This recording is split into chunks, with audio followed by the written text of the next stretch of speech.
ఒక్కసారి పవన్ కళ్యాణ్ని చూస్తే చాలు నా బాధలన్నీ మర్చిపోతాను. 17 ఏళ్ల నిరంజన్ కోరిక ఇది. హన్మకొండకి చెందిన నిరంజన్ 8 సంవత్సరాల క్రితం వరకు అందరి పిల్లలాగే ఆడుతూ పాడుతూ తిరిగేవాడు. కానీ అతనికి డిఎండి అంటే డ్యూషెన్ మస్క్యులర్ డిస్ట్రోఫీ అనే ప్రాణాంతక జన్యుపరమైన వ్యాధి సోకినట్టు వైద్యులు నిర్ధారించారు. ఈ వ్యాధి కారణంగా నిరంజన్ ఎదుగుదల పూర్తిగా ఆగిపోయింది. ఈ వ్యాధి వల్ల అతని కండరాలు రోజు రోజుకి క్షీణించిపోతున్నాయి. కాస్త గట్టిగా పట్టుకుంటేనే భరించలేని నొప్పితో విలవిల్లాడిపోతున్నాడు. ప్రస్తుతం పూర్తిగా మంచానికే పరిమితమైన నిరంజన్ చూసి తల్లిదండ్రులు కన్నీరు మున్నీరవుతున్నారు. వైద్య ఖర్చులు భరించలేక ప్రభుత్వం వైపు, దాతల వైపు ఆశగా ఎదురు చూస్తున్నారు. ఇలాంటి కష్టమైన సిచ్యువేషన్ లో నిరంజన్ కోరుకున్న కోరిక చాలా చిన్నదే. అదేంటంటే రేవంత్ రెడ్డిని, పవన్ కళ్యాణ్ని కలవాలి, మాట్లాడాలి అని. వాళ్ళ దగ్గరికి వెళ్లి తన హెల్త్ కోసం, కన్న తల్లిదండ్రులకి సొంత ఇంటి కోసం హెల్ప్ అడుగుతాను అని అంటున్నాడు. మరీ ముఖ్యంగా లైఫ్ లో ఒక్కసారైనా తన అభిమాన హీరో పవన్ కళ్యాణ్ని కలిసి మాట్లాడాలని బలంగా కోరుకున్నాడు. ఒక్కసారి మాట్లాడితే తన బాధలన్నీ మర్చిపోతాను అని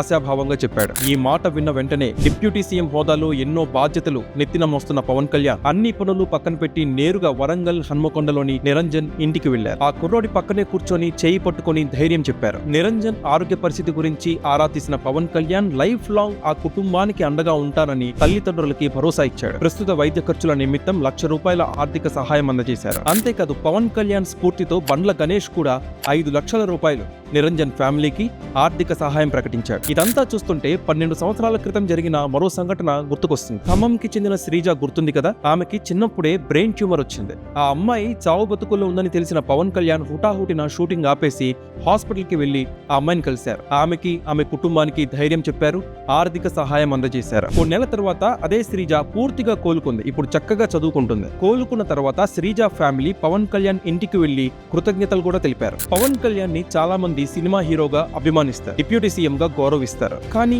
ఇలాంటి క్షణాల్లో చూపించే హ్యూమానిటీ, ఈ హ్యూమన్ యాంగిల్ ని పవన్ కళ్యాణ్ లో ఇష్టపడే వాళ్ళు ఇంకా చాలా ఎక్కువ మంది ఉంటారు. ఇదే అసలైన పవన్ కళ్యాణ్. ఇదేదో పవన్ కళ్యాణ్ ని ఎలివేట్ చేయడం కోసం చెప్పట్లేదు. ఇలాంటి సమయంలో నిరంజన్ కోరిన చిన్న కోరికని పవన్ కళ్యాణ్ తీర్చడం అతనికి చాలా హ్యాపీనెస్ ఇస్తుంది. ఒక్క చిరునవ్వు, ఒక్క మాట, ఒక్క స్పర్శ, ఆ పాజిటివిటీ ఇచ్చే బలమే వేరు. ఆ ఫ్యామిలీకి కూడా కొండంత ధైర్యాన్ని ఇస్తుంది. సో వ్యూయర్స్, పవన్ కళ్యాణ్ లోని ఈ హ్యూమన్ యాంగిల్ ని మీరు కూడా ఇష్టపడుతున్నారా? If yes, please comment, like, share and subscribe.